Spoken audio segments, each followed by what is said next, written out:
नेमकं शेतकऱ्याने करावं कुठलं पीक? मका करावं, त्याला डुकरं खायला लागले, वीस लावा त्याला डुकरं खाते, दुसरा माल करावा तर त्याला वनगाय खात्या.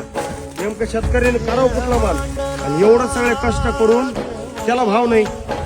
अरे लाज वाटली पाहिजे इथली व्यवस्था चालवतो तुम्हाला. शेतकरी कांदा झालं 5 महिने झाले कांदा सांभाळतोय, काढताना अर्धा साडला होता, वाटलं उरलेला कांदा 40 भरला तर त्याचे पैसे होतील. 5 महिन्यानंतर सुद्धा आज कांदा 10 रुपये किलो विकतोय. दिमाका त्याला काय भावना ठेव, 2000 रुपये क्विंटल नाही का दिमाका? ती अर्धी डुकरीच खाल्ली. शेतकरी करायचं काय? एक काम करा तुम्ही, हे तुमचे वनगाई रानडुकर हे जे जनावर आहेत ना, तुम्ही म्हणता हे जनावर ह्यांना मारायचं नाही, हे करायचं नाही. एक काम करा ना, मध्ये डोंगरावर फेकरा कंपाऊंड करा ना.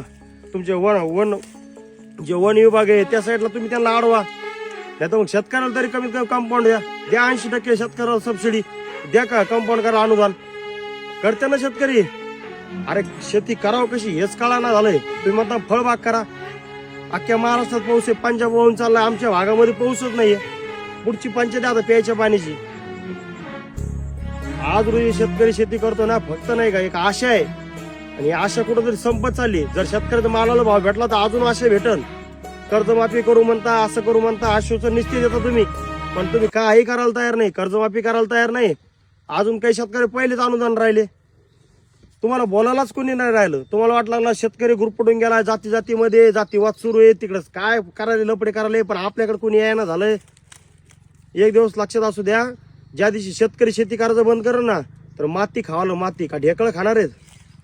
लाज वाटली पाहिजे इथली व्यवस्था चालवताना. काय बोला तुमच्या. धन्यवाद. जय जवान जय किसान.